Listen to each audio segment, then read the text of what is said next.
I am Jake the Snake Roberts, and this is my friend Damien, my wild west friend, if you will, ever so cold. Ricky Steamboat, there are two kinds of people in the world. There are winners, and there are losers. In tonight's snake pit match, my friend, you will find out what you are, a loser. I am the winner, the ultimate winner, because you see, DDT has never failed us. Johnny V here, telling you that my dream team of Greg the Hammer Valentine and Brutus Beefcake will regain their World Tag Team title tonight. The British Bulldogs are full of British bull, and you can take that to the bank, Grandma. And tonight, we'll send those dogs to the pound. Oh, yeah. I am the wizard. Look into the face of primitive savagery. This is Kamala, jungle born and jungle bred. Look hard and long, all you wrestlers. This is your destiny. You are looking at three of the greatest physiques in professional wrestling today. And number one, the next heavyweight champion of the world. And number two is a man that left Hulk Hogan laying in the middle of the ring. And number three, the only real American. And Hogan, you heard me. You cry, baby. Tonight's the night all you Hulkamaniacs have been waiting for. Tonight is the night that no good Benedict Arnold, Paul Orndorff is going down. You sold out, Mr. Wonderful. You sold out over jealousy. You had it all, man. You had those little Hulkamaniacs training with you, eating their vitamins with you, saying their prayers with you. Well, tonight it's all over, man. What you gonna do when Hulkamania runs wild on you? What you gonna do?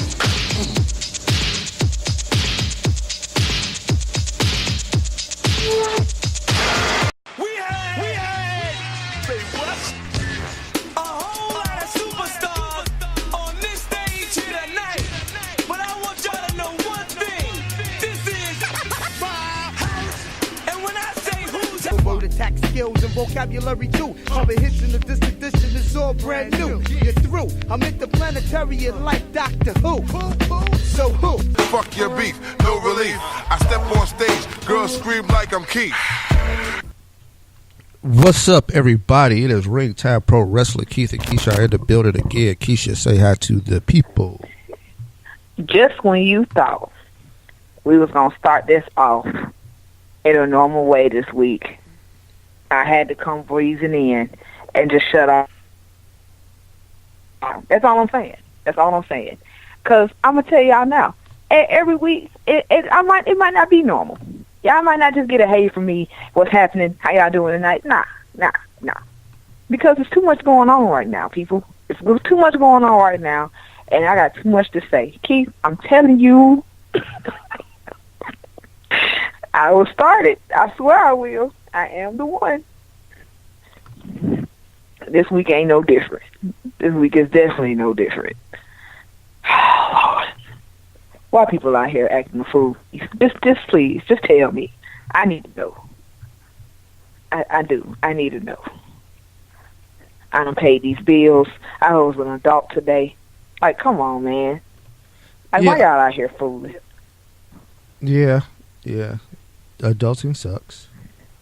Yeah, That ain't even my rant this week. Y'all heard, well, you'll never hear enough of that, but I'm just saying, like, that ain't even what I'm on this week.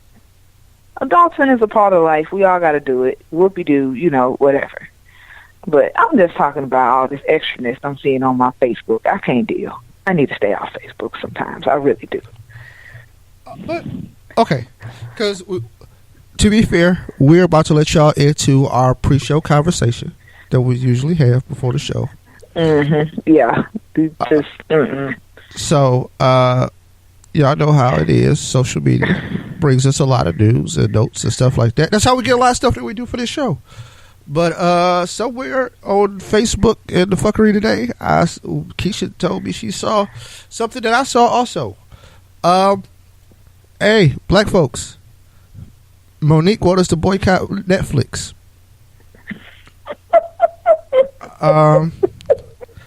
Keisha, you was not supposed to laugh immediately. Sorry. I wanted to approach this with some kind of levity, and but yeah, if you want to have some fun, you can look at the comment sections of just about every Facebook post for that article. Even though, you know what? Here's the thing. I roll in different circles, and you maybe roll in some different circles too. I'm sure there's somewhere where that thing got posted, Keish, and there was some people like, yeah, damn right. It was. Yeah. I'm not denying that. I'm pretty sure there's people out there that's supporting this.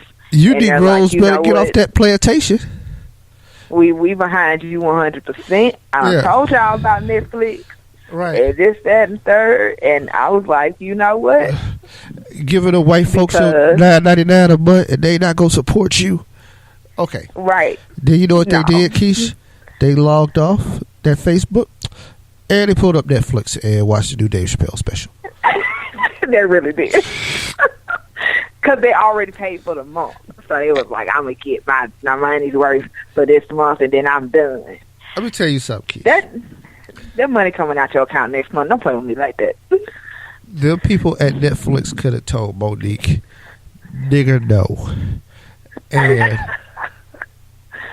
I would still have a moral dilemma whether I was going to turn off my Netflix.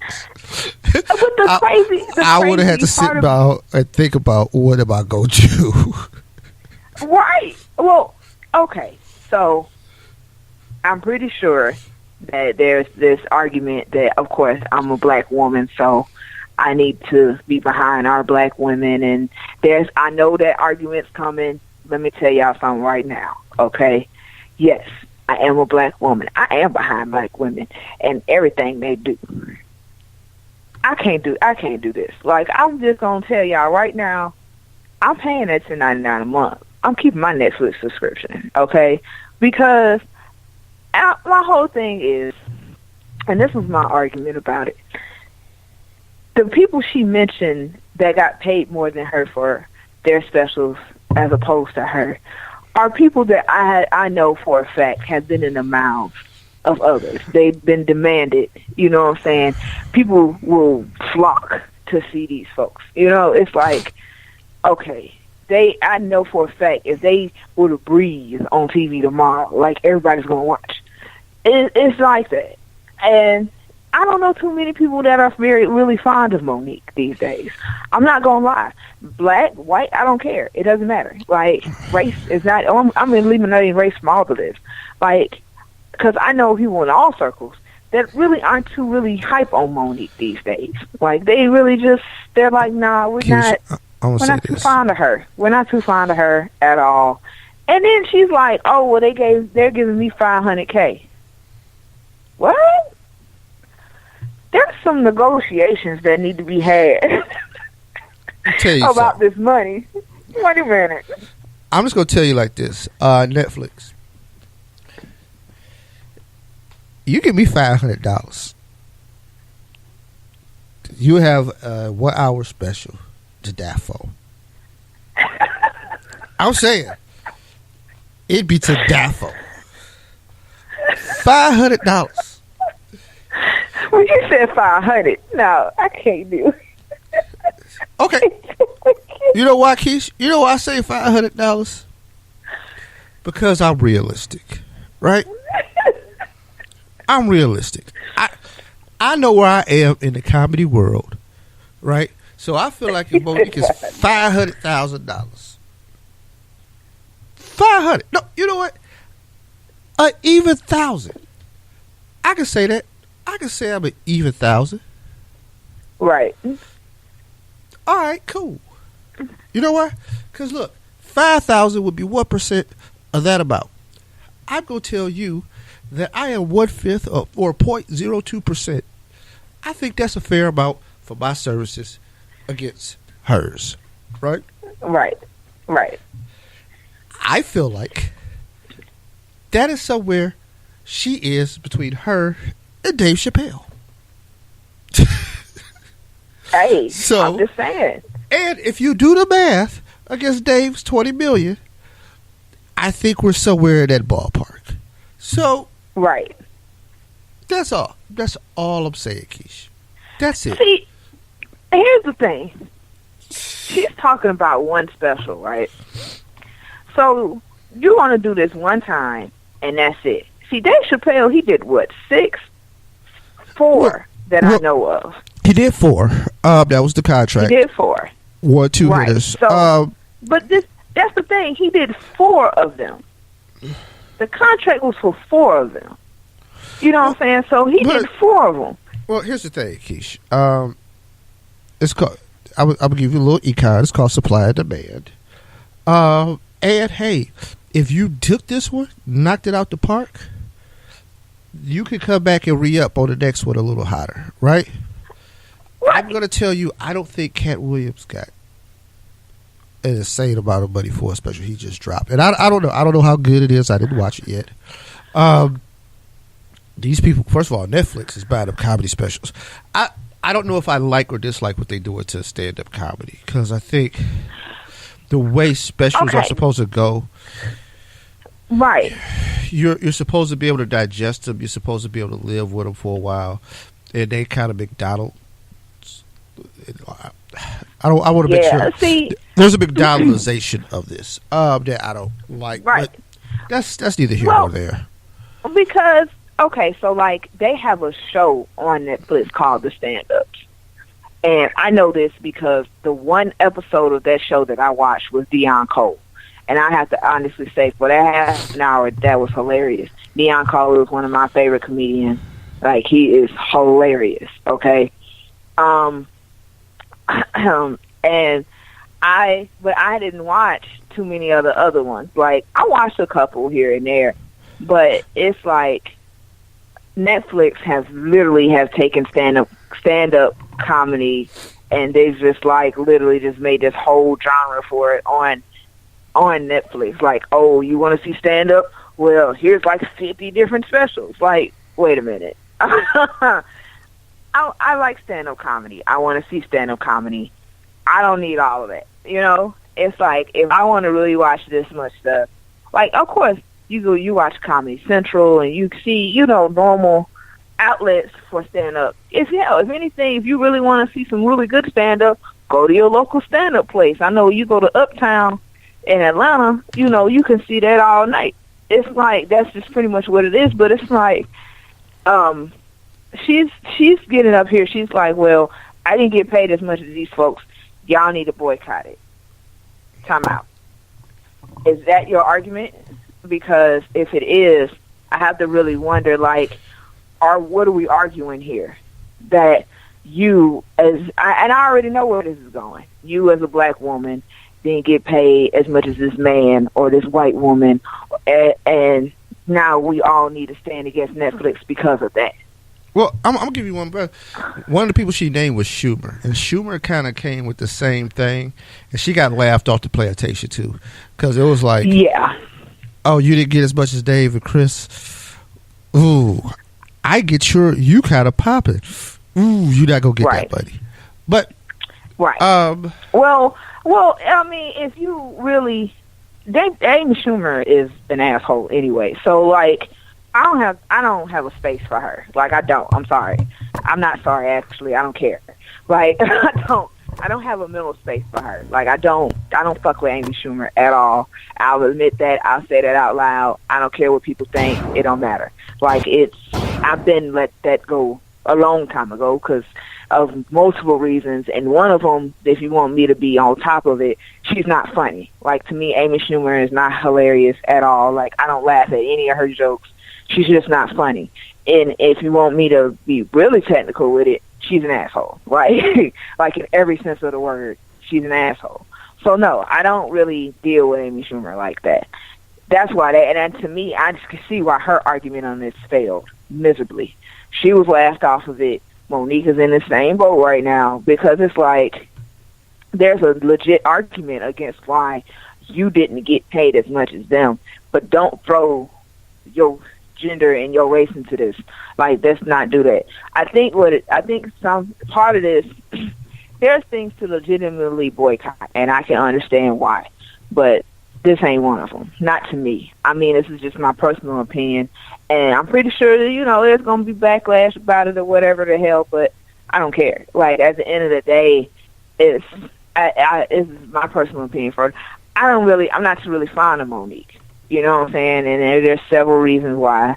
And it's just kind of like, all right, well, and this is just what I think of her. But it's crazy because the comments that I'm seeing and the things that I'm seeing coming from this video, it's just kind of the consensus is kind of like, okay, no, we're not doing that because that's not really a legitimate reason for us to be doing that. You know, folks, there's just a lot of people that are just kind of like, there's a lot of black people that are just kind of like, yeah, I'm not boycotting Netflix for that reason. You know what I'm saying? And it has nothing to do with the people she named or none of that. It's literally just her and this argument she's making. It's just kind of like, no, Monique, you know, can't really support you on that one.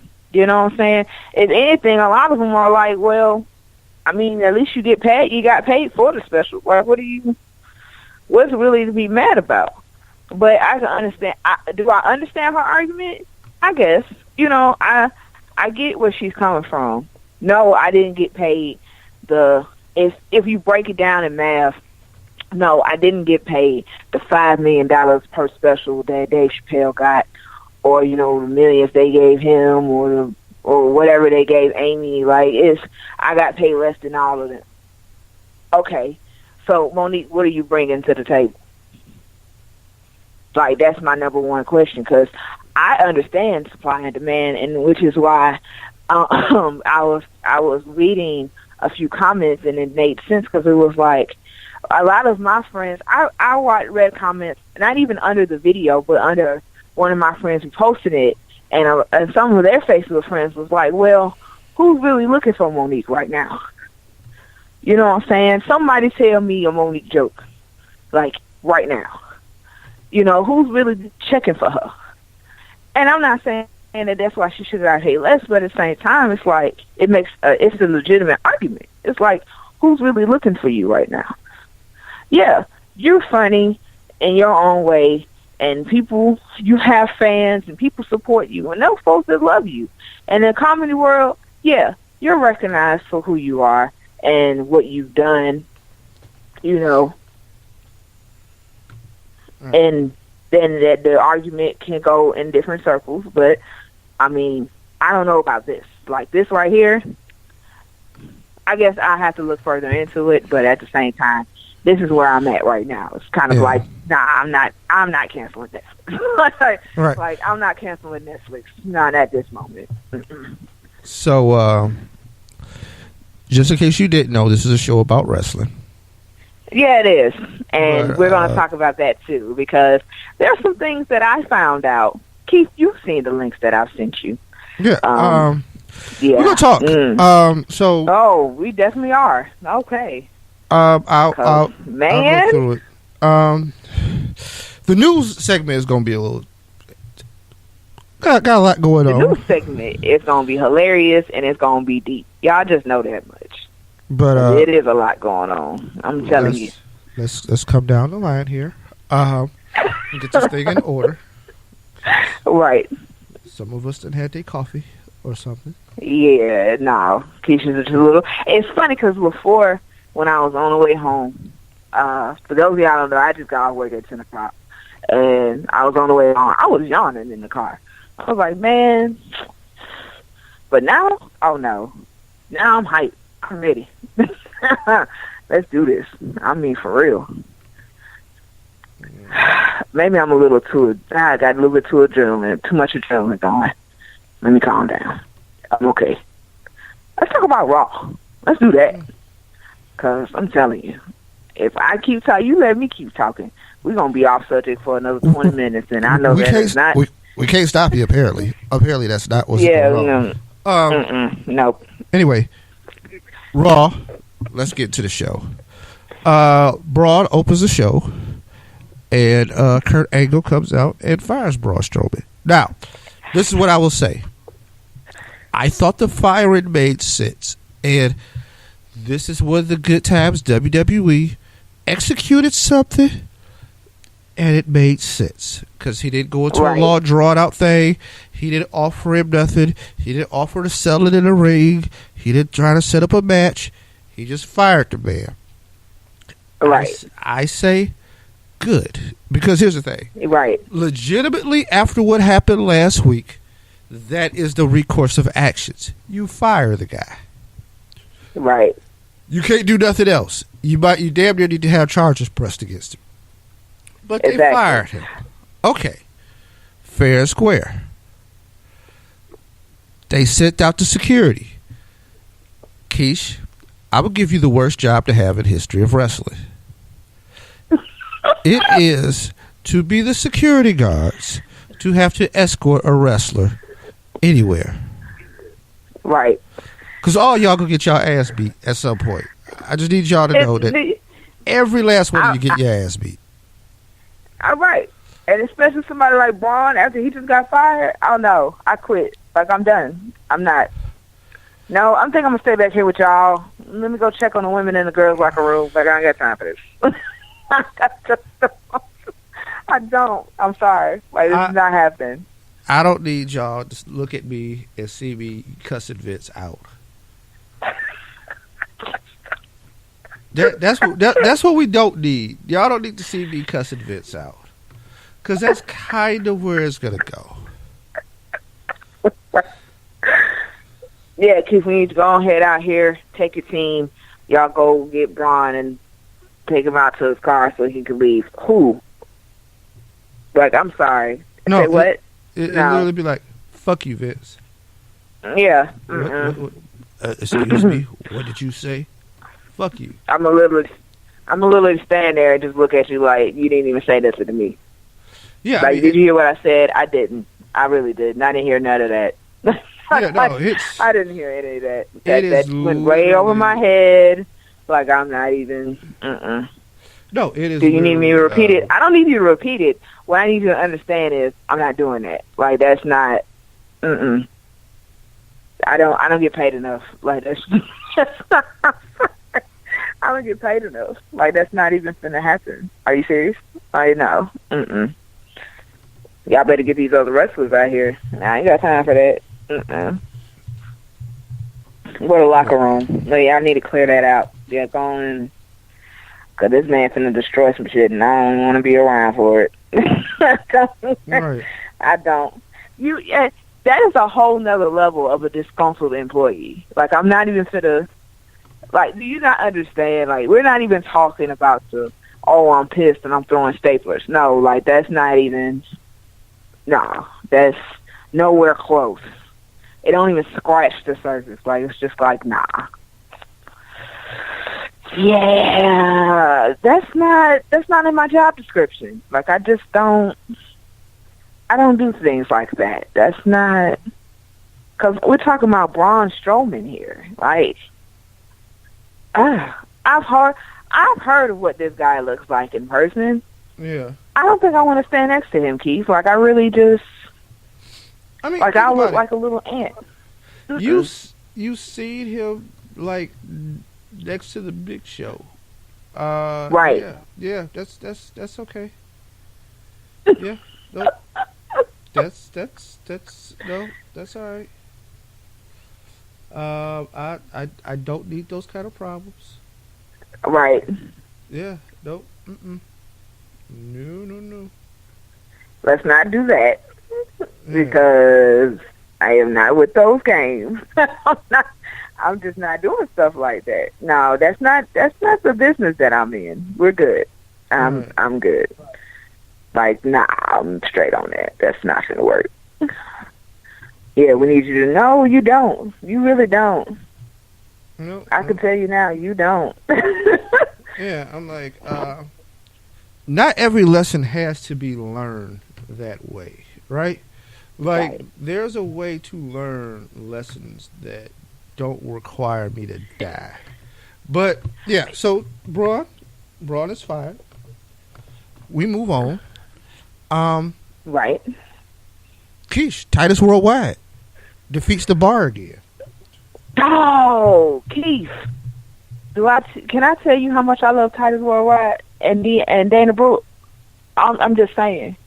Like, first of all, Can you say Dana Brooke again? Because that sounded so Georgia. Dana Brooke. Okay? Now, can I tell you how much I love her suit? Damn, you from I'm just College Park. saying. Now, shut up. Listen. Like, they have Dana out there hooked up, and I love it. I'm like, okay. I really need this, but this is why I needed her to be a part of Titus Worldwide. Now, I thought, I'm not going to lie, I thought that they was going to have her out there, which I'm pretty sure they are. But I thought they was going to have her out there, you know, wrestling, representing for the women and all that. And I'm pretty sure they are because she's the only woman representative for Titus Worldwide at this point. But the suits work. I'm with the suits, you know. Titus wears suits. Apollo the only one.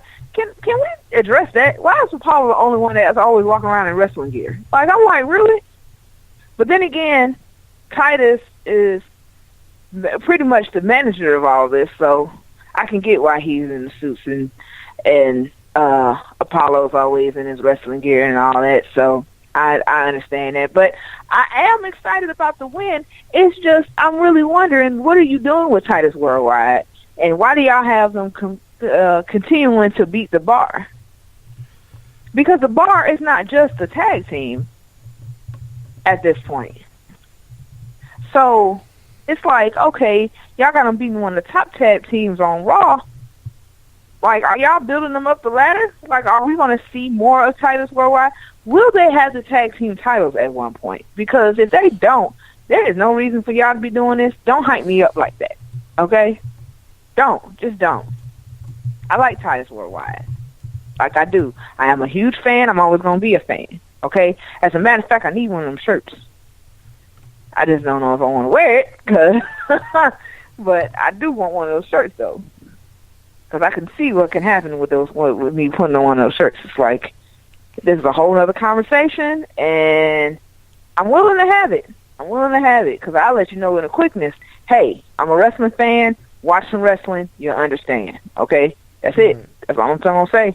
I ain't having no more. There's no more to that conversation other than that. Period. But I do like what they're doing with them, though. I'm just really wondering what direction they're going with their organization in general. What are they doing with this faction right now? Because I don't want it to go to waste. I don't. Here's the thing. It's the WWE. It could go to waste. Yeah, and I hate that, man. I hate it. I just don't want you to get too attached because it can go to waste real quick. Yeah. In a blink of an eye. Yeah. Cedric Alexander defeated Tony Nese in singles competition. Oh, correction from last week's show. Cedric Alexander was not the Cruiserweight champion.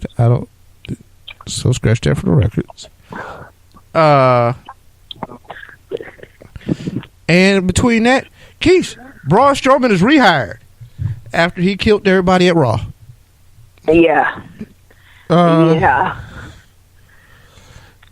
He destroyed a lot of stuff and a lot of people, and he tossed an announcer, and they decided that, hey, it'd be better to save everybody's life to give him his job back. Also, is it me, or did Booker T kind of push Michael Cole to the point where he got left behind?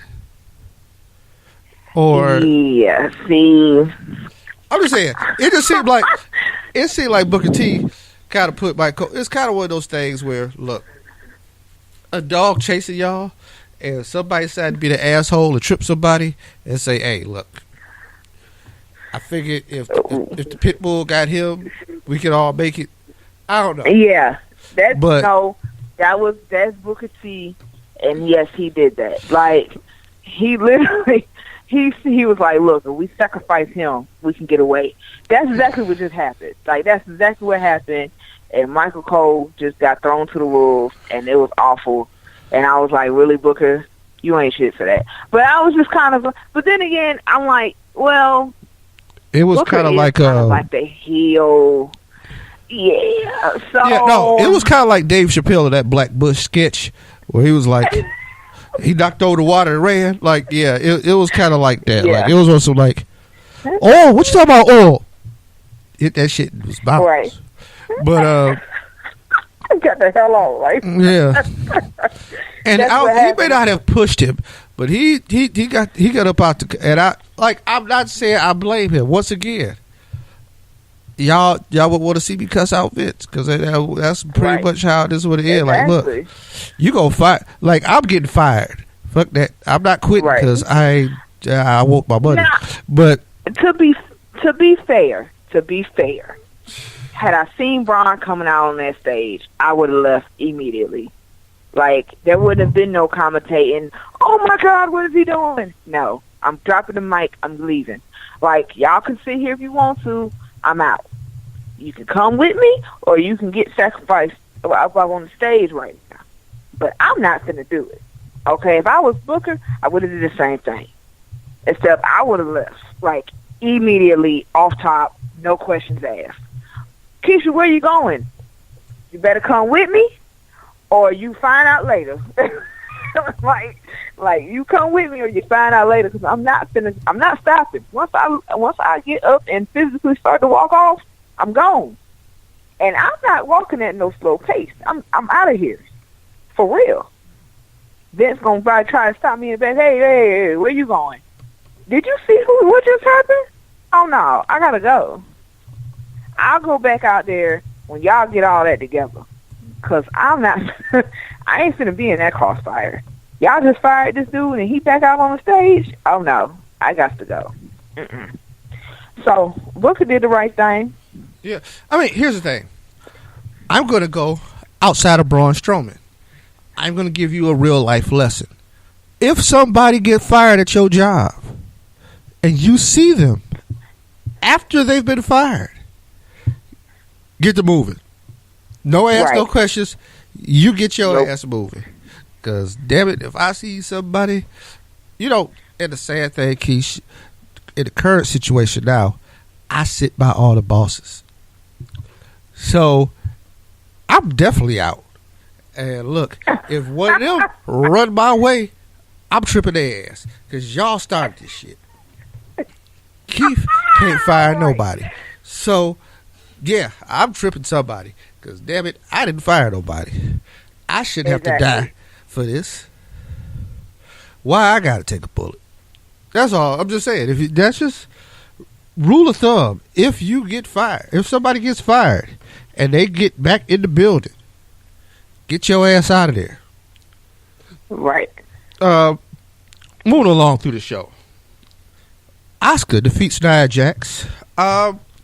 In a situation where I thought was executed solidly, Keisha. Here's the thing. I knew Asuka couldn't lose. Like, we weren't gonna throw away her win streak on this match, right? Like, her loss gonna have to come with the title on the line. Like, whether she's won the title and loses it, or she attempts to get the title and gets cheated. Because the thing is, too, like, it's got to be shenanigans. Like, I don't think she can lose. Like, there's no reason to blow, like, almost 2 years worth of build, right? Right. So, I thought the match was going to end in, like, a no contest. Like, I thought it was just going to end in chaos and just be a no contest. But it didn't. Nia got injured through Asuka with a nice kick to the back of the knee. I thought they protected everybody. Nia went down. Nia could continue, but it was logical, right? Right. As big and destructive as Nia is, hey, if somebody get that kick, and it's a kick as strong as Asuka's in the back of the knee, it ain't what you gonna be able to do. Nah, not at all. No. That'll slow you down. That's gonna just completely stop you in your tracks. Now, the aftermatch stuff with Alexa, I thought was good, up to the Enzo stuff, because for those of you who don't listen to this show or new to the show, just understand that I'm not a fan of the Nia Enzo pairing. Mostly because of Enzo, right? Can we be real? Can I just say? And I don't want y'all to think I don't like Enzo Amore.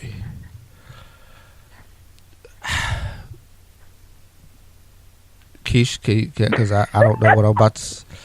I don't know what I'm about to say, and I'm just going. Speed of which. Like, I'm waiting for there to be like, No, and because I don't know where I want to go with this, Keish. It just get bad. Did you see this motherfucker's Hot 97 freestyle, Keish? No, Keith, I did not watch that foolishness. Let me tell you something. Okay, I like Enzo Amore. I really do. I'm not gonna lie. I think he's kind of awesome in certain ways, but I like him more as a heel than anything. But that's not what I'm talking about. I did not watch that because I knew if I would have watched that, I would completely hate Enzo like all the way around altogether. I was not watching that. I said nope. I'm not going to even subject myself to this. This is not happening. So, yeah, it was like why? That's all I can think of. Like why? I just really wondered, like, why did they even let him do that? Like, I was like, huh? Like, is this real? This is real. Oh, okay. I didn't watch it. I wasn't going to do it to myself. Yeah, I don't know, Keish. It pains me. That's all. It pains me. Like, I was just like, what are we doing? And why are we doing it? But neither here nor there. Back to the wrestling. The Revival are back. Yay! They took on some jobbers, or as the WWE website calls it, local competitors. Right. Because I put jobbers in the show notes and thought like, man, these guys probably got names. Let me find out who they are. Man, I went to look them up. That shit said local competitors. No, because I didn't want to be an asshole. You know what I mean? Cause he said they probably got names. Like, okay, they got names, Keish. I mean, they got names. Oh my God! I'm sure they were people. Okay, the point was, I didn't want to just call them jobbers because I was like, oh, that's just kind of mean. And then it was like, all they had was local competitors. I'm like, damn, well, the WWF don't give a fuck. Why should I? Right. Now, they don't. Because we on the internet, I'm sure somebody's going to shoot me an email and say, hey, man, I know those people. That's my favorite wrestler. That's Johnny Two Chains from Wackahatchee Wrestling. Man, look, those two jobbers, they got their $500. I'm pretty sure they still pay $500 for the jobbers because that's what they used to pay back in the day. And the WWF ain't the kind of company that raise prices for lower level work. They like, shit, fuck inflation. You know, some dudes that drove a long way to get that $500 though. Like cats that drove from like Canada to like Nebraska for $500. I mean, it was $500 an opportunity to be on like Raw. But back in the day with like the guys who used to book the house show, that's going into some off stuff for wrestling. But yeah. Some of your favorite wrestlers took that $500. They took that beat down. But I like the Revival's motto. I will probably get one of those shirts. No flips, just fist. And speaking of shirts and people we talked about this show, Keish, Braun Strowman got to get these hands t-shirt. Oh, Keith. So I want to buy one for me and for you because listen, I'm just saying, Keish, I'm 6'250". I can pull that off. A lot of people gonna look at me and be like, that's okay. I can pull that off. Now, if I was still $165, Keish, I probably wouldn't wear that nowhere. But I'm a pretty big dude. I could pull that off. It's funny because, like, as a female, like, I'm not of average height and weight for a woman. Like, I'm 5'10", I'm 260. Trust and believe. I'm wearing that shirt. I'm wearing that shirt. And I'm pretty sure there's not too many people that's going to question it. They're going to be like, oh, okay. It's okay. And keep it moving. Speaking of which, I made this statement on Twitter, and I'll make it here on the show. Me and Keisha will not be participating in the Mixed Match Challenge. No, not this year. No, we're not doing that. For the safety of the other competitors. I just want y'all to know it's for the safety of the other competitors. Because we want to make sure that your favorite wrestlers stay your favorite wrestlers. Yeah.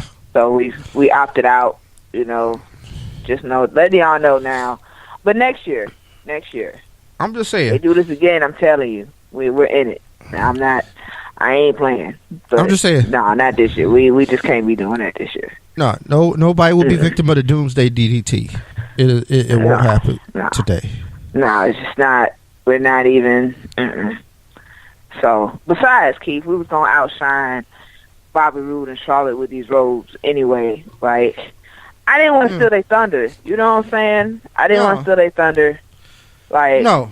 I wanted them to have a moment. It's like, hey, I love y'all, so I wanted y'all to shine. So, yeah, And then not only that, but, you know what I'm saying? You got Naomi and her husband running around here and there, man. Like, come on, man. Like, no. Let y'all be the all-black tag team. You know what I'm saying? Like, we just can't do it. Can't do it.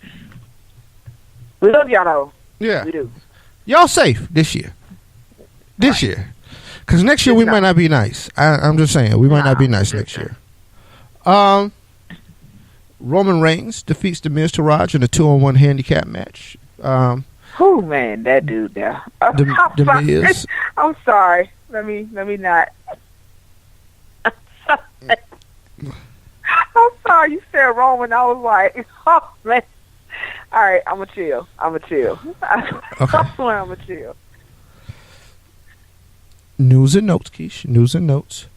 I'm going to tell you, one of the shockers from the show, Sonya Deville defeated Sasha Banks. What? Yeah, I was like, whoa. Cleanly. Whoa, Sasha. The announcement was made that Paige will not participate in the Royal Rumble. No further official announcement has been made beyond that. So, I don't know if they're going to try to wait this thing out and see what happens with her, or if there's some other medical possibilities that they could pursue.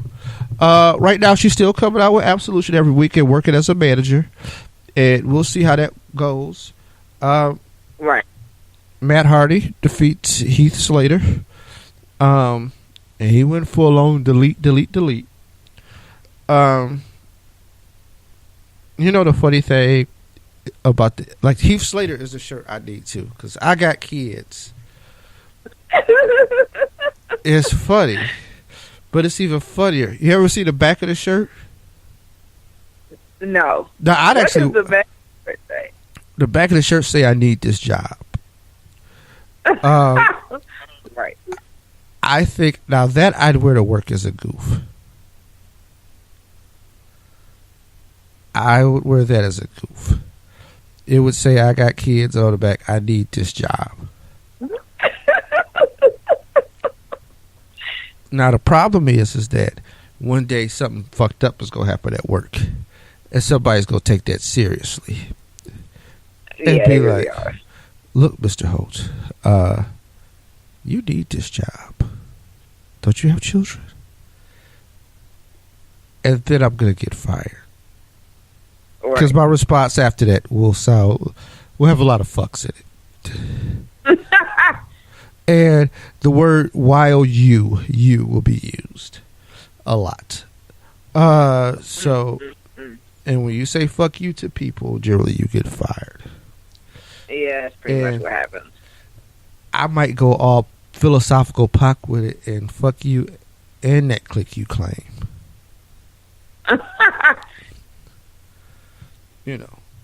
Fuck you as a label and a staff and as a motherfucking crew. And if you down with them, fuck you too. Just start going off. And start naming people from the song. Cheeto XL, fuck you too.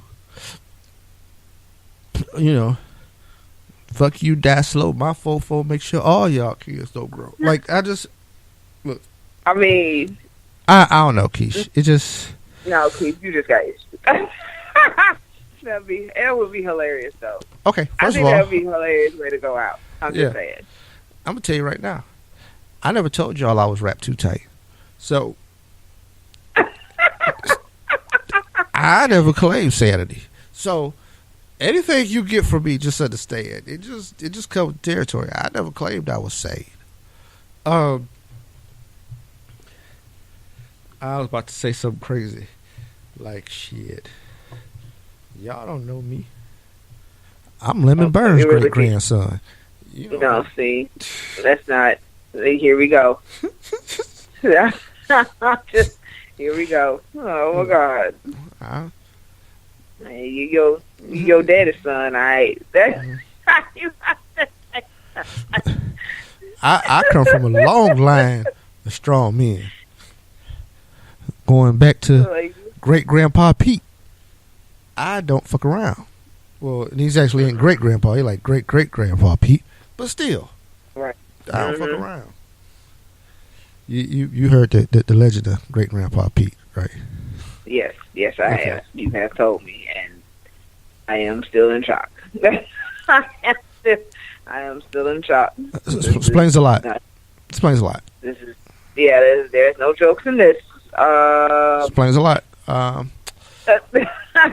Don't feel bad now. No, a lot of stuff is natural.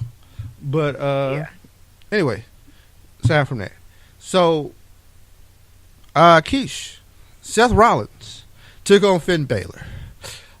Finn brought Gallows and Anderson. Rollins brought Jason Jordan. Good match. It's a good match you would expect from both those guys, especially if you know they got the main event. I thought Finn was going to win this, right? Yes. And then shenanigans happened. Stuff started going crazy. The bar came down to beat up Jason Jordan. Jason Jordan got the bar distracted with Gallows and Anderson. And then Jason Jordan did a heel thing. And he tripped Finn. And I'm like, oh, shit. And I didn't know how Rollins was going to respond. Like, oh, wow, like you do the bad guy thing. Yeah. Then Rollins broke out something that I haven't seen in 3 years on WWE television, and it shocked the shit out of me, Keish.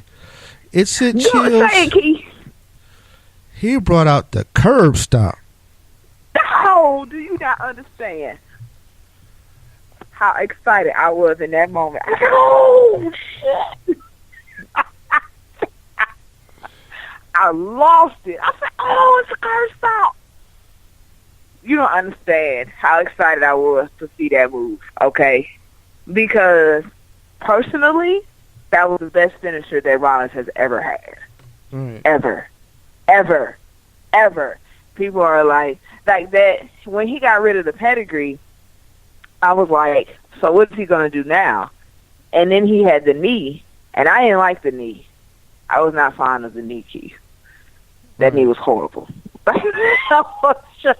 That was one of the worst finishers I've ever seen in my life. I was like, they don't have anything else for him, like nothing. So to see the return of the curb stomp, just it warms my soul. You hear me? Like it's that hug you needed at the end of a long day. You know what I'm saying? Like I was excited. I was like, yes, thank you. So I'm guessing at this point now the curb stomp is no longer a banned finisher, and he's going to continue to do this. I need him to, Keith. I need this to happen. Like, I really honestly need him to adopt this as his finisher again. This needs to be his finisher again. When I seen that curb stomp, I lost it. I was like, oh, see, that's what I'm talking about. Good old WWE. Like, it is, whoo. And then they hugged each other, him and Jason. Well, Jason pulled him out, and they get out of the ring, and, you know, I'm like, wait a minute now. Because Jason just pulled a heel move.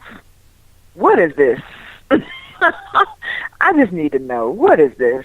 What we got going on here? Because, you know, once they lose these tag titles, like, Jason's out the goddamn picture. Like, That's it for Jason. Once Dean Ambrose gets back, like, that's it for Jason. Like, come on, bro. Just know. You ain't gonna be around for too long. I really need to know where they're going with this. I need to know, because now everything is questionable and on the table. Now it's like a huge gray area at this point, and I really need to know what's black and what's white. Like, what's going on, y'all? For real. It's a lot of questions, Keith. It's a lot of questions. Yeah. Yeah, it's a lot going on there, Keish. There's a lot going on there. But the curb stop is back. The curb stop. Something we should celebrate. The curb stop is back. Of course. I didn't know it was coming back. I'm not going to extrapolate this to me anything greater than what it is. And I'm going to give Finn a lot of credit for putting that finisher over. Because it looked like one of the top 5 finishers of all time. Again. Because, bruh, it's nothing like it. Now, I knew, because Vince didn't want to mess the curb stop. And it happened after 11 o'clock. So it's cool. Kids ain't go see it. You know what I mean? Because he was like, they said he didn't like it in the beginning. Like, he was like, shit. He said he felt like it's something he could see Shane doing to Stephanie, like when they was kids or something. Right. To be fair, I could see kids emulate the curb stop and somebody get wrecked. Yeah. I can see kids try, especially, but see, it's not the 1980s. Like, kids know wrestling ain't real now or whatever, but I don't think that stops anything. I'm just saying. Would I have tried to curb stop on Marcus? I don't know, Keish. Keith, I'm going to answer that for you. I don't know. Yes, you would have. But you would have had enough sense to do it on a bed and not on the ground. That's all I'm saying. Yeah, but still. Like, Ooh, I think you would have. It would have been one of those moments where you would have gotten like mad or whatever, and you would have seen him sleep in the bed and just bow, like just curb stop, like that would have been it. But yeah, the curb stop is back. So, and with that, Keish, we're gonna hit the break. We'll be back. And, I can't wait to get this news. I can't. Yeah, it'll be news and birthdays, and we'll keep it rocking from there. So, with that, we'll be back. NWA, we're proud, second of all, maybe even first of all, to represent your company. I'm talking Jim Crockett Promotions. By being the World Tag Team Champions, it very states very easily we are the best at what we do. You didn't hear any music. You didn't see any face paint. You don't see any glitter. What you see is plain boots and plain tights. And what you also saw was plain wrestling, which is on the marquee. These days our business gets glamorized by different aspects and different people. There's some of them like to call it showbiz. A lot of people like to think they're stars. I'm telling myself, Ric Flair, James J. Dillon, know that stars are in the sky and stars are in Hollywood. What we are is professional athletes. And every time we come to a building, you got to know, your brothers got to know, those people that have watched us for a lot of years got to know. That's the reason they keep coming back. And last but not least, we got to know that whether we're sick, whether we're hurting a little bit, whether we got problems at home or we had problems making our plane, that we give you 110% because that's what you pay for. And irregardless of what you think, Luger, these people that buy these tickets don't pay our salary. His brother, and he does, and they pay us real well because we're worth every nickel. Now, when you look in these eyes and you look at that match that just take place, you see a little Anderson fire coming back because that's my roots. I was learned it. I was taught the old way. It is take a body part and render it useless. And my friend, a three-legged table is worth nothing to anybody. So in the Crockett Cup, that 20-inch arm of yours, Luger, can be just as useless as the one we just showed you. We are the best. We are the Horsemen. Yo. Arn Anderson telling you that a 3-legged table ain't no good to nobody. It's something of great wrestling lore. Because, one, it's true. A 3-legged table is no damn good to anybody. Yeah. And, you know,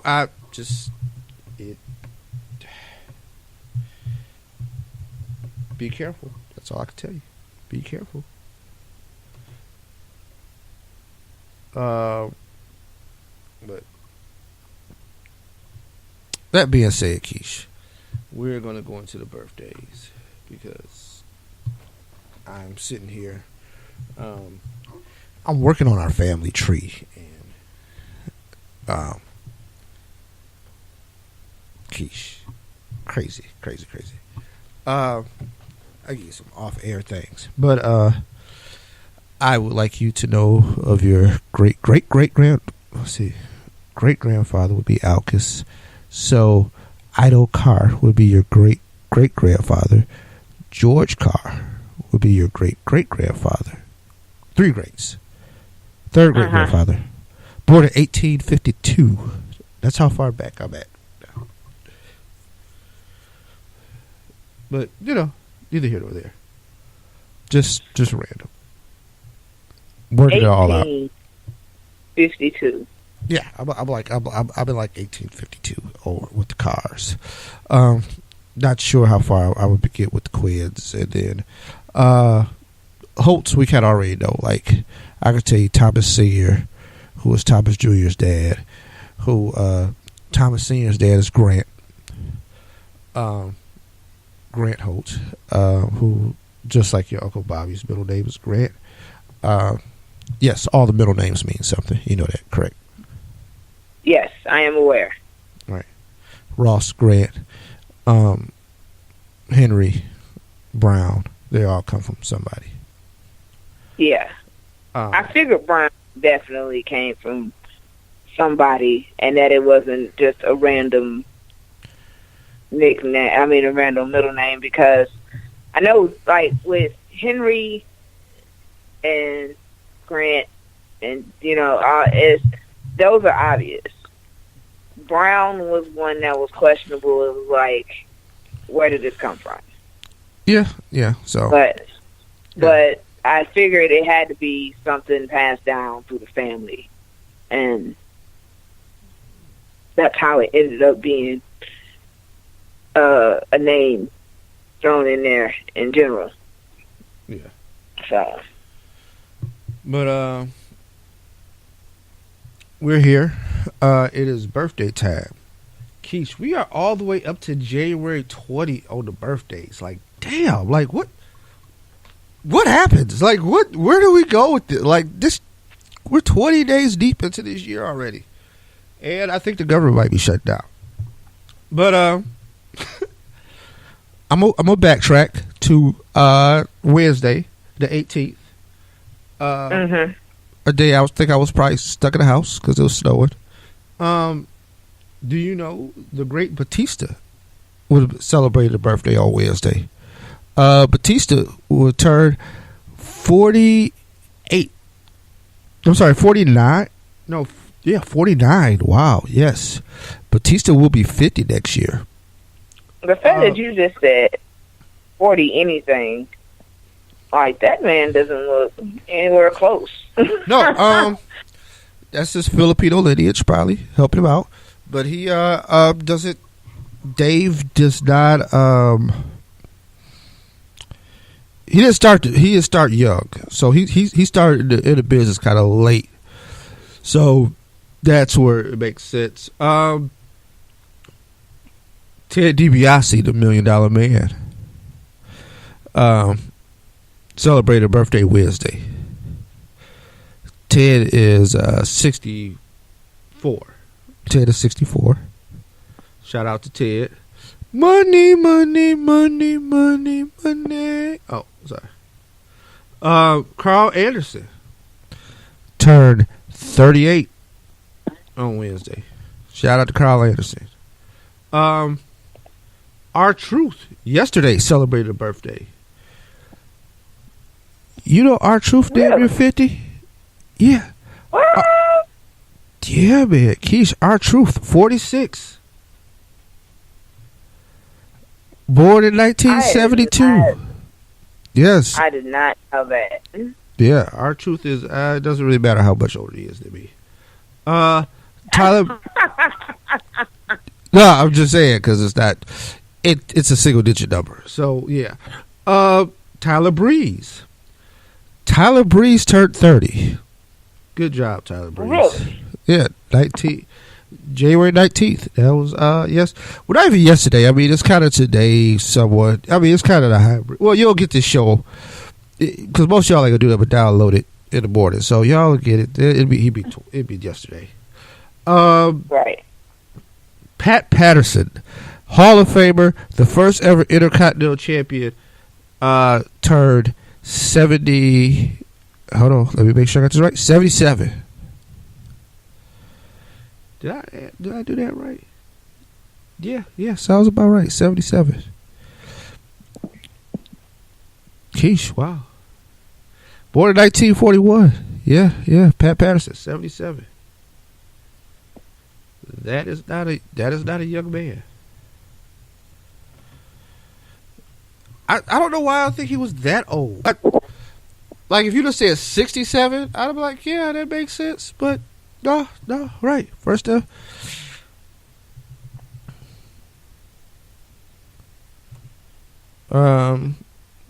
am I doing now? Oh, there's no birthdays on the 20th, so you could clear that out. But the 21st, which is tomorrow, Keish, Ivan Putski, legend, will be turning 77. Same age as Pat Patterson. See, Ivan Putski makes sense at 77, but I don't know why Pat Patterson doesn't make sense at 77. And maybe, like, my sources are wrong. Maurice celebrates her birthday tomorrow. Maurice, born in 1983. Maybe she will turn 35. And rounding out on Sunday. Well, no, I'm sorry. That'd be like Monday. Tully Blanchard will be celebrating the birthday. And that is it for the birthdays. Now we are going to the news. All right. Where are we starting at? Where are we starting at? All right. I just need to know. Like. Okay. Well, I'll feed you. The big thing that dropped this week was we have our first induction in the Hall of Fame. That will be going down for the 2018 WWE Hall of Fame. And with the 2018 Hall of Fame coming through, they are going to announce that The Streak is going into the Hall of Fame. When I say The Streak, I'm talking about the one and only Bill Goldberg. That's right. Will be going into the Hall of Fame. WCW alum, former Universal Champion. Because you got to remember, last year, Universal Champion. So, of course, we will take a moment and we will acknowledge the one and only Bill Goldberg and say, congratulations, sir. It is well deserved. I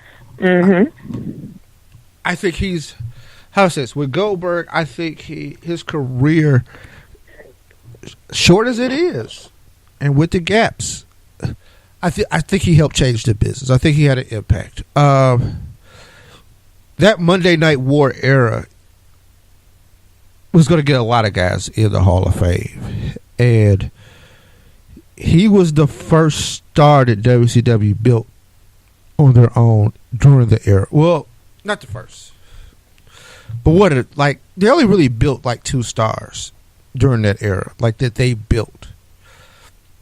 The other guys were stars that, I'll say this, they came to them as stars and probably grew late, because like the Jerichos and the Benoits and the Guerreros, they came there, they got some shine, but they didn't blossom until they came to WWF. But like build it up to like main event. It was him and Diamond Dallas Page. Really, is like what WCW had to put together as their own guys. Booker T, I guess, could go in that mix too. But other than that, like it was just kind of like they was retreading old guys or taking old guys along. But yeah, man, Goldberg gave them life, and he helped them sustain and fight longer in the Monday Night Wars. So that I will credit to one Mr. Bill Goldberg, former UGA Bulldog, former Atlanta Falcon. Raw 25 is going down Monday. We will have a full-scale preview of the show with our thoughts, our ideas. Also, Keish, you know what would make this show special? If it was a 3-hour Raw. Oh, damn, all Raws are 3 hours. Right. And you can't do 4, please. I ain't got time for that shit. All right. But Jerry Lawler and Jim Ross will be on commentary for Raw 25, Keish. Now, that is fitting and deserving. The greatest commentators of the Raw era, I would say. I think that's fair. The greatest Raw commentating duo. And there have been quite a few. They've tried to set that booth up a lot of different ways. So we're down for that. Sasha Banks, Keish, is getting heat from fans over the Paige injury. Yeah, I don't really support that. Oh no, I'm not. But you see my notes. This is why are people stupid? Yeah, this is just dumb. Like they really need to get that together. One, Paige had an injury prior to all of this, right? Like that's why she was out for so long. So there's some things that had to put in. Two, man, it's part of the game. And I know Sasha probably feels bad enough as it is, but that shit's part of the game. Like we've been watching wrestling long enough, and I think we all know that, like, man, stuff happens. It's not intentional when it happens, and it's just everybody's one move away. And it's part of the game, and it's unfortunate. But I wouldn't direct that towards somebody that was in the ring. Like, I think that's just jacked up. And that's the problem. That's why, like, they should have gave all you motherfuckers internet access. Right. Like, here's the thing. One thing about social media that's beautiful is that you get to reach out to people, and you get to be able to reach people quicker, and you know, and know that maybe they can reach out back out to you quicker and stuff like that.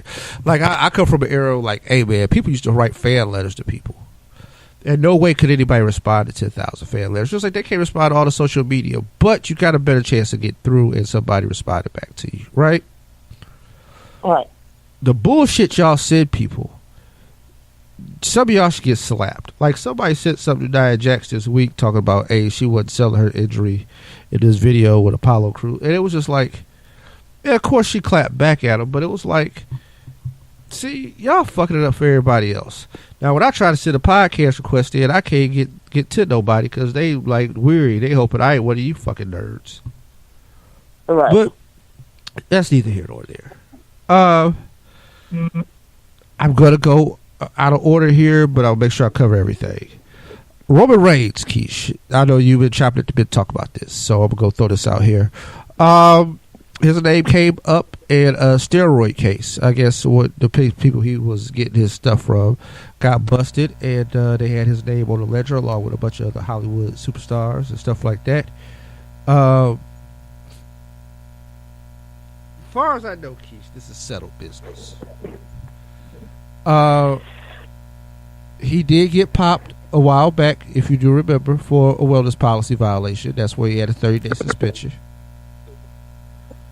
which I don't think he served a full 30 days, but that's neither here nor there. Right. But I think he's saying that this was that, and he learned from it. Now that's what he's saying. I haven't read the allegations or the court documents to tell you if this is some fresh or house, But apparently his supplier got popped. And his supplier was linked to a lot of other people. I know you had some thoughts on this. I'll give you the floor. Okay, so here's the thing, right? When I originally seen it, of course, I was like, for real? Because this is not something to be taken lightly. It's one thing when you're being accused of this type of thing. Like, it's one thing to be accused of being on steroids, right? And it's not like Roman hasn't been suspended for failing, for violating the wellness policy. That's already in question. So when I seen the article, because I saw it from Forbes, that was my source for this story, was Forbes magazine and Forbes.com actually, but it's the same thing. So I was just kind of shocked because I'm like, but then I wasn't. It's kind of like, all right, seriously? Because if it wasn't Roman, it would have been someone else. And this is why I say that. Because you can't tell me that there's not a wrestler or two walking around there and that is actually, like, legitimately guilty of these practices. I'm not buying it. And I know that it's not favored. Of course it's not favored, especially after the whole Benoit situation. It's definitely something that has been kind of like in the public eye, had a tight grip on. But then again, I'm not going to act as if the blind eye hasn't been turned to a wrestler or two. I ain't crazy, but of course the business side of all of this says, that would never be openly admitted because of the gravity of the situation. That's what makes this whole story so deep to me, because now you have not just a wrestler, because Roman, if you really want to be technical in all of this, is not just a wrestler. He's like, when he says he's the guy, it's not just a phrase to make him famous. Like, he's one of the top wrestlers. Everybody, he's parallel to John Cena. Not in, like, I wouldn't say in titles, because of course that's the whole, those are two separate pages we're talking about here. But everybody looks at him the same. Kids look up to him. The adults, they hate him or they love him, but it's like it's a big extreme. His merch sells, people love Roman, like legitimately love Roman Reigns. Like they see him and they're like, yes, there goes my favorite wrestler. I've been in arguments with people because of who he is as a person in the company. So for him to even be named in this, to be involved in this in any way, regardless of if he has a legitimate involvement in it or he doesn't, is huge because of the gravity of even an accusation against him. It's not just them naming somebody off, and being like, oh, well, this person was placed in this ring of foolishness, because that's what it is to me. And, you're not going to pass it off. You're not really going to brush this off like you would somebody else, somebody from NXT or a mid-carder or somebody that's like, and on the main roster, but we don't really see too much, or we really don't, we don't really, that's not really on Roman Reigns' level at this point. It's Roman freaking Reigns that we're talking about here. member of the Shield, just became a Grand Slam champion, current Intercontinental champion. Like, it's not, I mean, he's like one of Vince's like boys here. So for Roman to even be in this place, in this position, is way more than any other person right now. There's a couple of others. There's a few others that I can name off my head that still wouldn't have, like, they would have a big impact, but it would still have a big impact, but not as big as this. Because what happens in the situation that this is true, that he is involved. Like, what happens in a situation where you find out, like, okay, this guy really did do this. You know what I'm saying? Like, he really is involved in this ring. This accusation against him is actually true. What happens at that moment? Haven't read the court document, so I can't tell you how fresh this thing is, right? Because here's the thing: this place got busted, apparently. Right. His name is in the book. Now, that being said, it could have been from last year when he got busted. Because here's the thing: once I don't know how far back they're going into their roles. I just know his name came up. Like I said, I'm not going to persecute the guy. Like I said, he said it's settled business, and if this is from the thing that happened a few years ago, then it is settled business. And a lot of actors' names came up in this. This is not dissimilar to when Benoit and Mysterio and Guerrero, when their doctor got busted, right? Because pretty much people who got money go to high-profile people. And when people know a person who does this is like the person they go to. Like, I think this was like when Benoit and them got busted.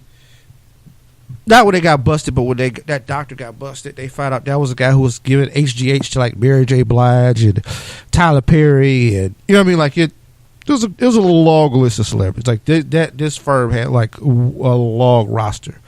So pretty much, this is what I'm gonna figure.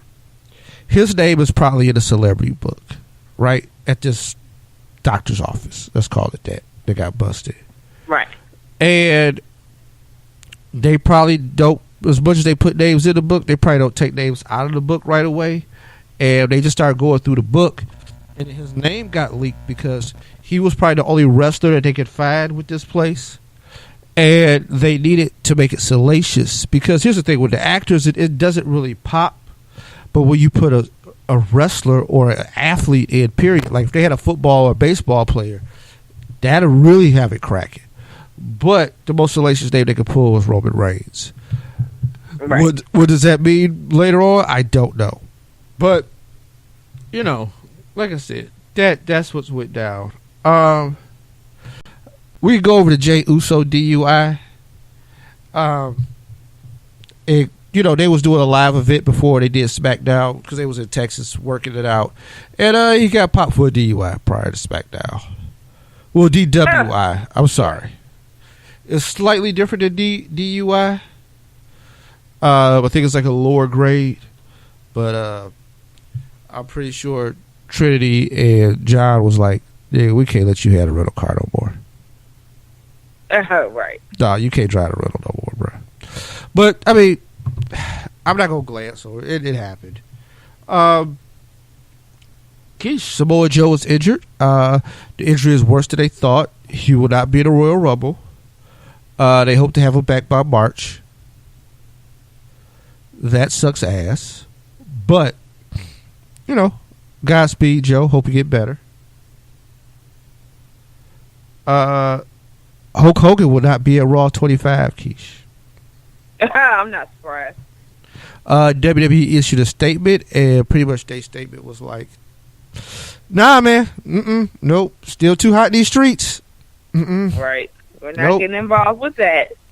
Look, man. And that's it. Right. They are a publicly traded company that is trying to get this stock drove up.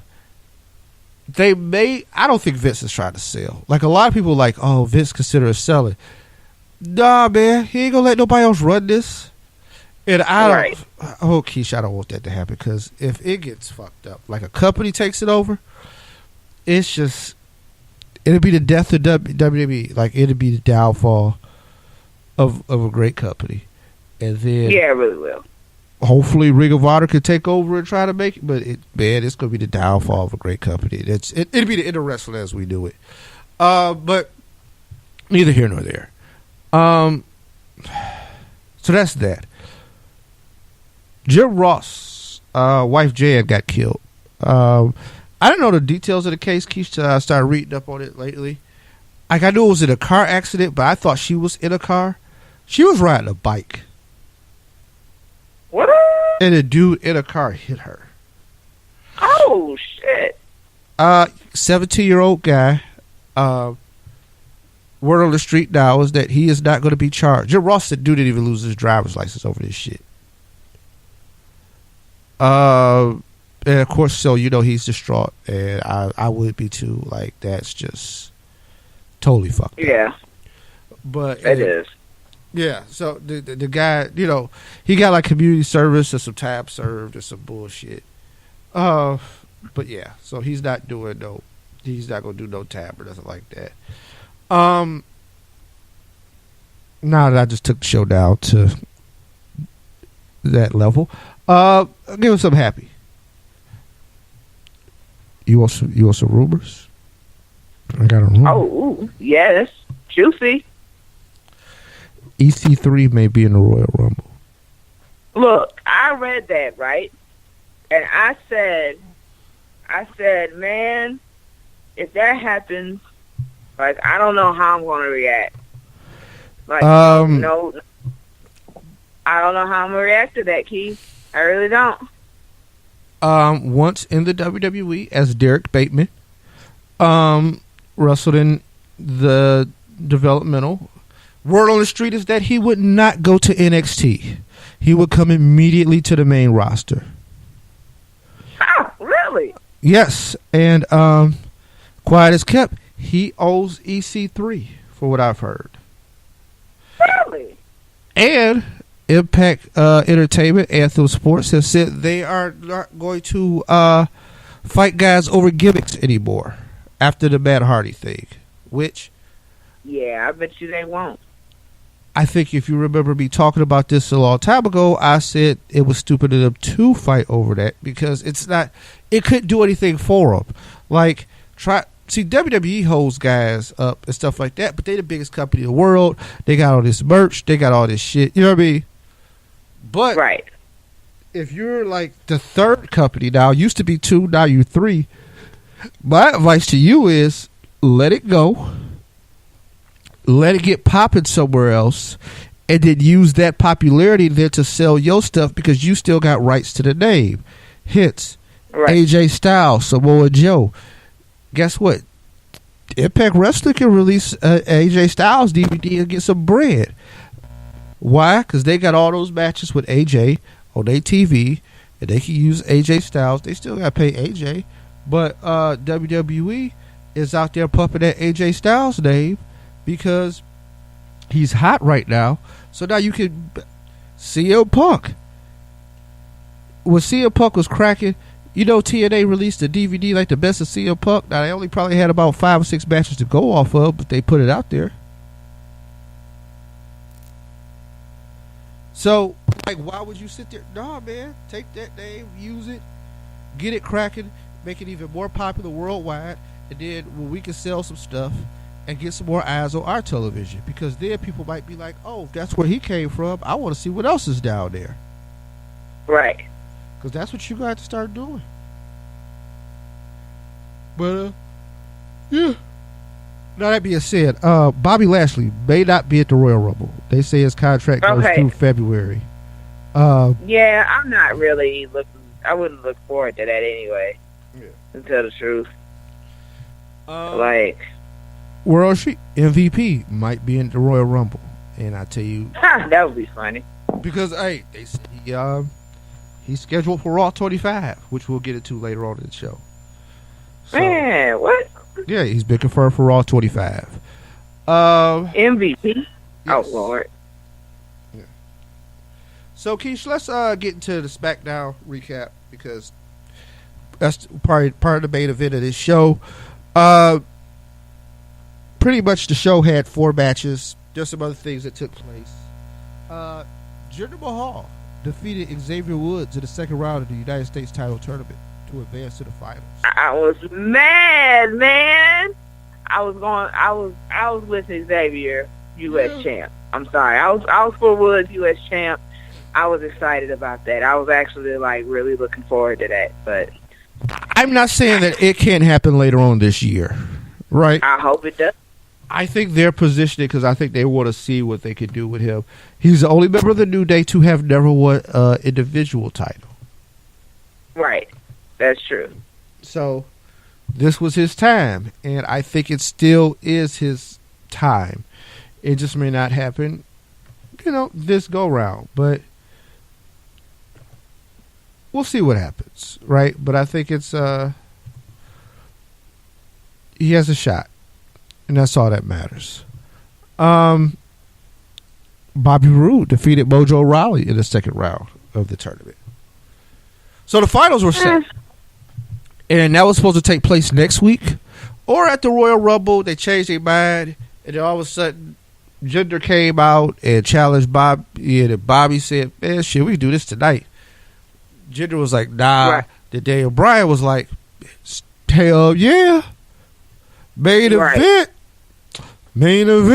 But so that went down. The Riot Squad defeated Charlotte Flair, Becky Lynch, and Naomi in a 6-woman tag match as we get ready for the Women's Royal Rumble. And then Keish, we had the title match. There's some stuff that happened in between, but we're an hour and a half deep. I don't know if that's important. Plus, we got to talk about Raw 25. Right. But yeah. Bobby took on Jinder. Shane and Daniel Bryan were down at the ring to watch the affairs. And long story short, Bobby put in that work, and we got us a new U.S. champion. That's right. A glorious U.S. champion. That is correct. And glorious. I love it. I feel the victorious. Hey, man, that's I'm like, yo, that shit is hot. The song is amazing, and there's literally one of the best songs ever, period. I don't understand how you not like that song. For real, for real. I sing that to the top of my lungs just out of randomness for no reason. Do you know how bad I would like that to play when I walk into work? I just want to come off the elevator and it's just glorious. And I just look around. They know, oh shit, Keith here, he coming. Right. People should they know it's you. People should have theme music. I'm telling you, people should have theme music. But yeah, oh man, I would love to just be like that. Yo, glorious. Right. When I walk into the house, Keish, just that.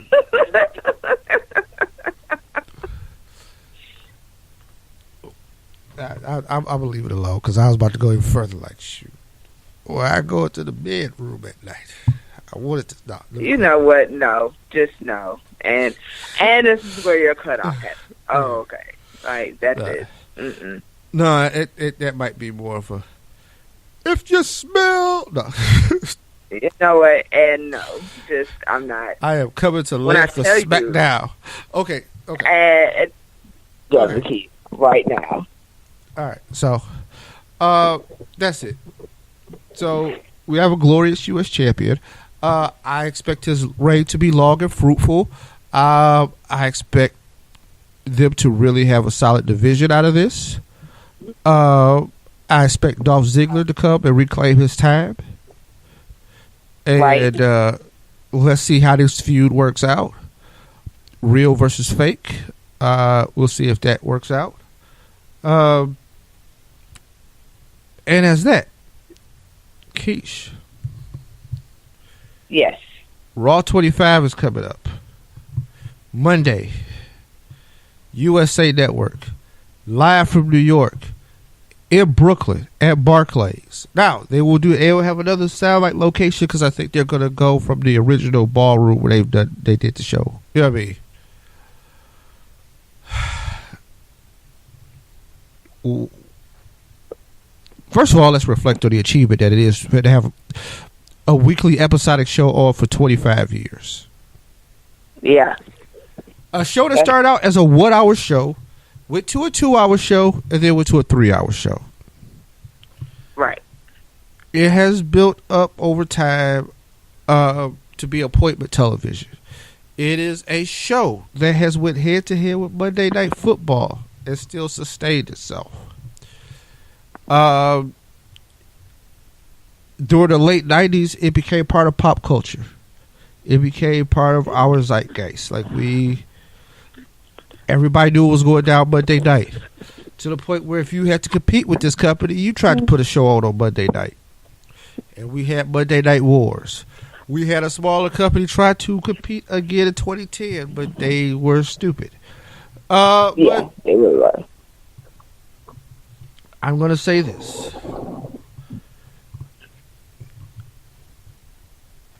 It altered the landscape of wrestling.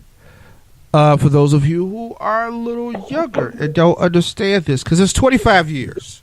So I'm going to give you some perspective of 13 years before that. Wrestling was only on Saturday. Okay? It only came on Saturday. It was Saturday morning. You got you an hour, right? If you had you a little cable, you got to watch some WWF or USA. Going forward with that, that was it. And then if you had, well, depending on where you live too. Okay, let's put that in perspective. So, WCW had like a little show, NBC, I think, like a syndicated show that they were running. And if you had TBS, 6:05 every Saturday night, which I used to love that they did stuff on the 05. But yeah, so that was it. Like, that was your wrestling.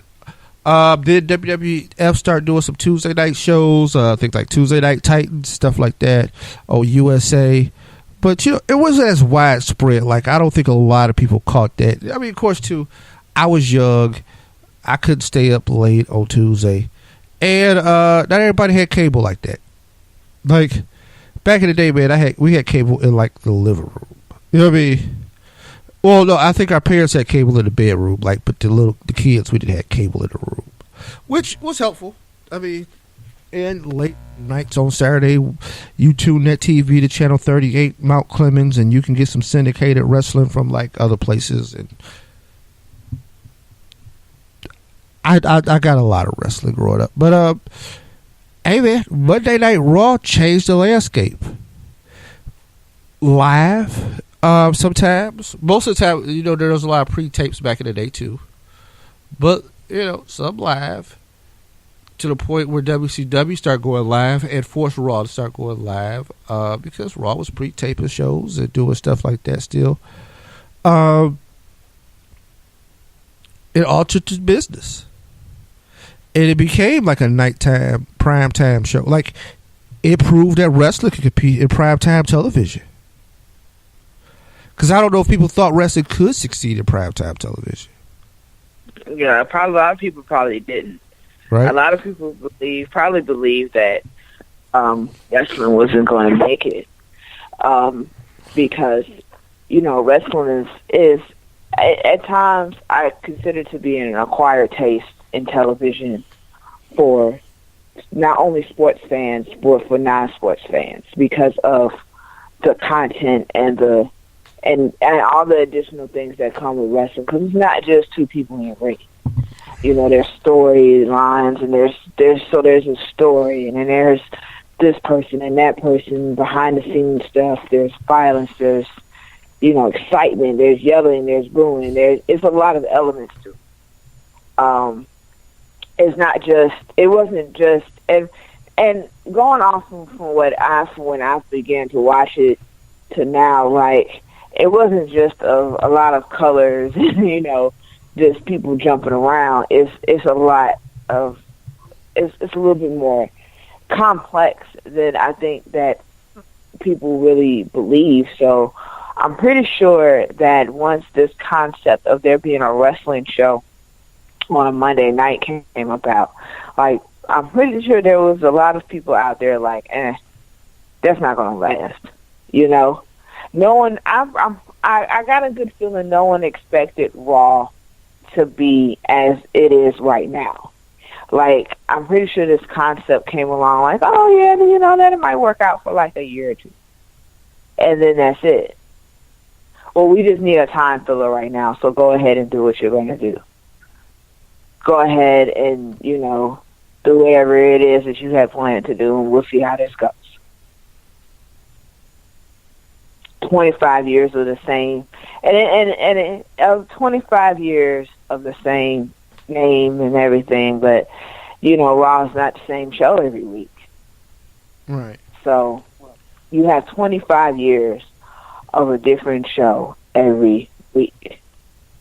Like, you cannot watch one Raw episode and watch the same one next week. It's just not going to happen. This is not like your regular TV show where you have seasons where, there's a season finale and a season premiere, and they happen like 6 months apart or 3 months apart, or whatever, however long it takes for the show to come back.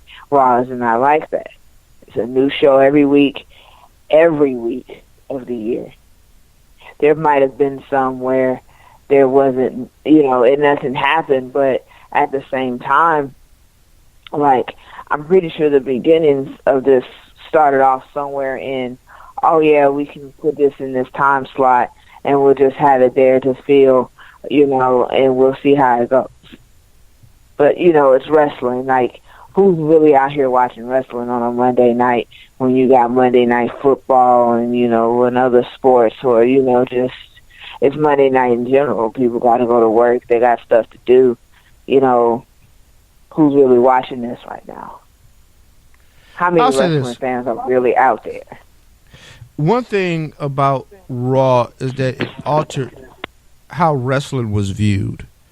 And when I say that, wrestling, when I was growing up, was primarily a live event product. Like, the goal was to sell tickets and put butts in the seats. So the television was a promotional tool. So the idea was to get the television on, and then that would draw people to the live event.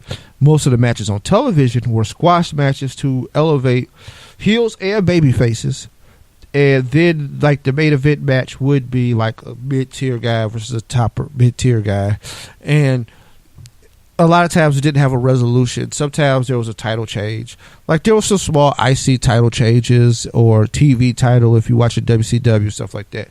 The world title was very, very rarely seen. The world champ mostly did promos. Like, Hogan never wrestled on regular television, except for, like, there was a big event, right? So let's say Saturday night's main event, which happened once a month, came on NBC. And there's only like a handful of like Saturday night main events ever that were produced. Hogan might wrestle there. A lot of times there he didn't even defend the title. It was more of like him in a tag match. Like, it's the Mega Powers versus, the One Man Gang and the Big Boss Man. It was that kind of thing. Or Hogan and Beefcake versus whoever and whoever. So you barely saw him wrestle on television. Most of his stuff was clips and promos for what was coming up. The goal was that, hey, they coming to the Cobo Hall on Saturday later on this month. Get your butt to Cobo and get your parents to buy these tickets so you can see Hulk Hogan and he'll wrestle whoever. And that was the run.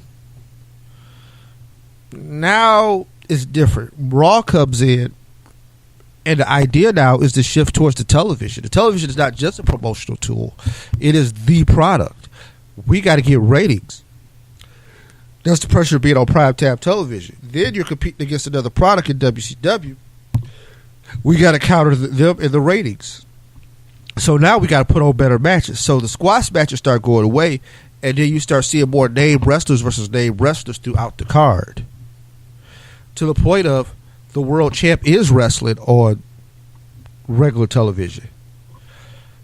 One of the greatest matches in the history of Raw, we can start rolling this into the matches.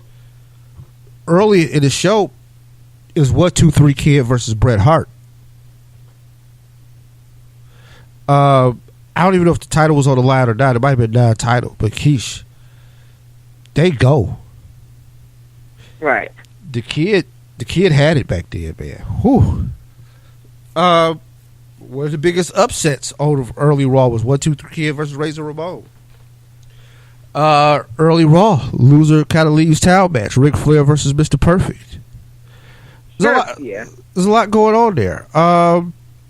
You gotta remember that was Flair's first run in WWE, and it comes to the end because he's kind of there for like 2 years before he goes back to WCW.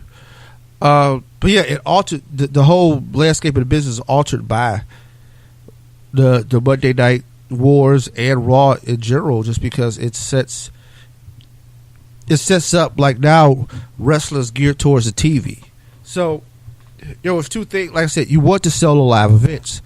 Also, you want to sell the pay-per-views. So everything was a build to the pay-per-view. I think now it's still a build to the pay-per-view, but even now the pay-per-view isn't as important as the following night Raw. You know, except for WrestleMania and the big boys. You know what I mean? But like Backlash or something like that, the pay-per-view was nice, but hey man, that Raw the next night has to be just as good. Right. So, like I said, it altered how we viewed the business and the ratings became more important than the TV rates than the buy rates for the pay-per-views and some, you know. That may have been a downfall of WCW. Like, they didn't think about building the pay-per-view business as much as the TV, and they gave away some good matches that probably should have been pay-per-view or free TV. The Goldberg Hogan thing. But that was all that's due to Monday Night Raw. And it altered the landscape of the business of wrestling came clean to the public. Like, without, like, hey, kayfabe is what it is. And we, you know, not that everybody, I think, thought wrestling was real to begin with, but it just kind of, you know, they, how do I say this? It kind of just, it forced people's hands. Right. It did. But you know, that's what it is. But 25 years. 25 years, Keish. 25 years. Keith, I'm only 30. Yeah. I'm only 30. So I'm gonna ask you, youngin, what's some of your favorite Raw memories? It gotta be all that though.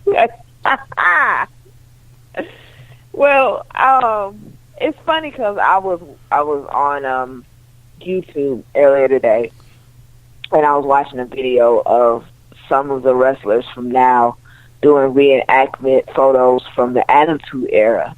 But it was really weird because, like, there were some males and female roles, and, like, you know, and I was like, what in the hell is this? So one of my favorite Raw moments, right, is actually something that was in the reenactment.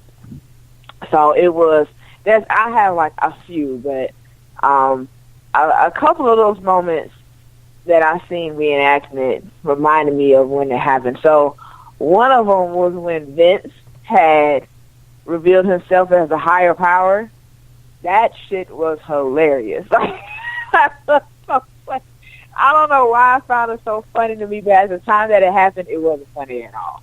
Like, at the time that it actually happened, I was like, oh, like, I lost it, okay? Like, I lost it.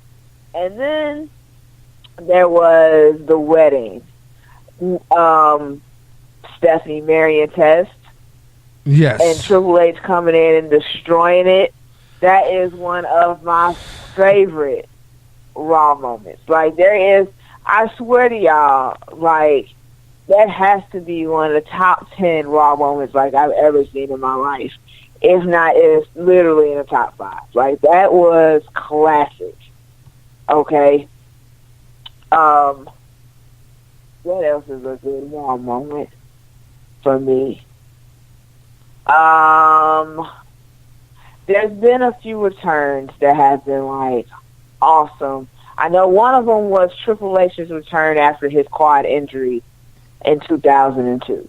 That was one of my favorite Raw moments.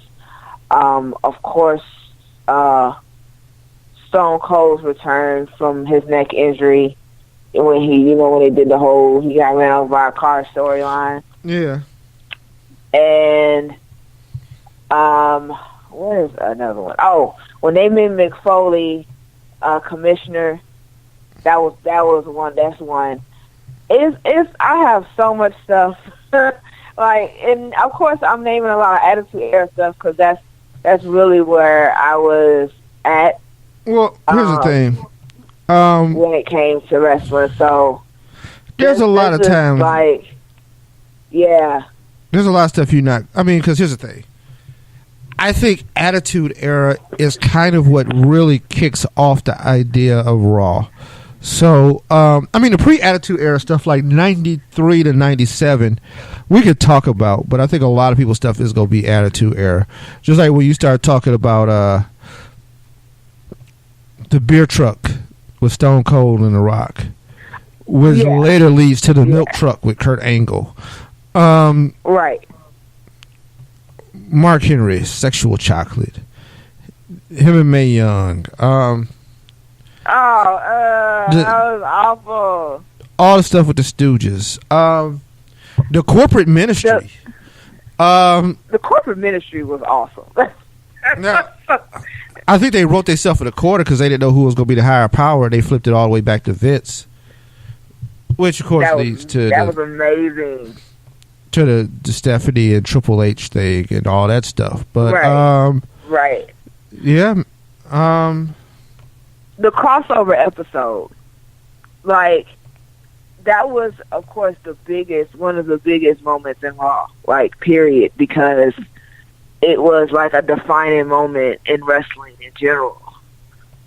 When they was airing on Raw and Nitro at the same time. I watched both, actually. It was funny because I was watching both at the same time. Like, I just kept flipping the screens back and forth because I kept flipping the channels back and forth because you never seen it before. It was an unbelievable episode to watch, but at the same time, it was really like, I watched most of it in shock and awe, but then when they became two separate episodes, it became two separate shows later on in the show. It was just like, okay, like, this really is happening right now. And that was after WWF had bought, that was after Vince had bought WCW. Because everything changed after that. Like, that was the end of the war. Like, that was it. Like, we're right. done. Exactly. But here's what I'll say to that. So, WWE missed the opportunity to string it out longer. Let Shane run WCW on, they'd had to find some more at the television because Turner was done with the wrestling. But, right. Yeah, I think that overall, this might be the most impactful show. One of the most impactful shows in television history, period. The debuts, man. I remember when the Radicals showed up. It was like, oh, shit. That's Eddie Guerrero. That's Chris Benoit. Dean Malenko and Perry Saturn. What the hell are they doing here? Oh, they jumping. Exactly. It's going down. Jericho. The Y2J, the countdown. Because you got to remember, they're like, what is this Y2K thing? Why is it counting down? And hey, man, that's not the end of the year. Because it was in 99, right? So it's like, that's not the fucking end of the year. That shit. The interrupts the rock, and we off and running. Oh, that was incredible, though, right? Like, yeah. Keith, I rewatched that, like, I think it was one day I was randomly watching it on YouTube. I rewatched that about 10 times because the crowd pop when they seen it with Jericho was electric. It was huge. It was huge. Like, I had to listen to it again and again and again because it was just like, man, you know. But it was big because I mean, Chris Jericho, you know, it was. And then not only that, but you out there interrupting the Rock though, for real. And the story goes like, oh well, I didn't know, like it was going to be during his segment. Yeah, you did. Y'all stop playing with me. But that was like, it was just big. You know what I'm saying? And the debut, it's funny because I think about the debut of Mankind and then Dude Love and Cactus Jack. You know what I'm saying? And like, I'm like, well, all of that happened on Raw. From my understanding, like all of that would happen on Raw, and it was just kind of like, no. You gotta remember, there's no SmackDown. Right, for a while. All of that happened on Raw, so it was like, man, like, do you not understand? Like, the three faces of Mick Foley all were introduced on Raw. Like it's just stuff like that. The creation of DX and like the original creation of DX. And then the coronation of Triple H's like DX and all of it. I mean, I can go on. Like, I'm pretty sure both of us can sit here and do this all night because it's just that awesome. You know what I'm saying? No. Like the factions and the tag teams and the breakups and the backstabbing and. Yeah, I mean, Lord. Here's the thing. This will be, I mean, the creation of Nation of Domination. I mean, we can go through it. The show's 3 hours. I don't know if 3 hours is enough. And guess the crazy thing it's not. We're going to celebrate the legends. I mean, there's going to be a lot of them. Like, the list that they've confirmed so far is crazy. But on the flip side, Keish, I'm going to tell you this. This is the go-home show for Royal Rumble. You understand? This is the last Raw before Royal Rumble. So we got to work the Royal Rumble story into this. I expect Brock to be there. I expect Kane to be there. I expect, Braun. I expect, man, this show is going to be heavy. It's going to be good. We're going to get some shocks and some awes, and it's going to be entertaining. And we will be here with a recap of it and preview of the Royal Rumble and NXT TakeOver, because I think it's a TakeOver going down prior to Royal Rumble on Saturday. Yes, it is. Mm-hmm. So we're going to talk about that, which we can go over a little bit of NXT right now, because once again, the world champ is out there, and I think he's like the least interested person there. I never was a fan of Seattle, but hey, like I said, I knew he had to beat Drew. But Seattle against Johnny Gargano will be interesting. But man, I'm more interested in what's going on lower down the card. You know what I mean? Right. Adam Cole and Aleister Black, Kish. Yeah. Those are stars. Yeah. Right. Like, look, man. And it's in Philly. Ah, Keish. Yeah. And we doing EC, we going extreme. What? Right. That's gonna be crazy. Like that to me, that sucks all the heat away from your main. Ember Moon and Shayna Baszler. Baszler. Can we talk about that, please? Can we talk about that, please? Like, for real. Seriously. I mean, the Undisputed Era versus the Authors of Pain. Keisha, the world title match was the least interesting match. Yeah, it really is. I thought the number one contender match on the line with Gargano versus Velveteen Dream, I think, had more intrigue than the title match. It really did. So, just I don't know, but we'll go down. We'll preview the Rumble. We'll preview the Takeover, and then we'll be back. So next week, be here, be square. Peace. That's right. Bye.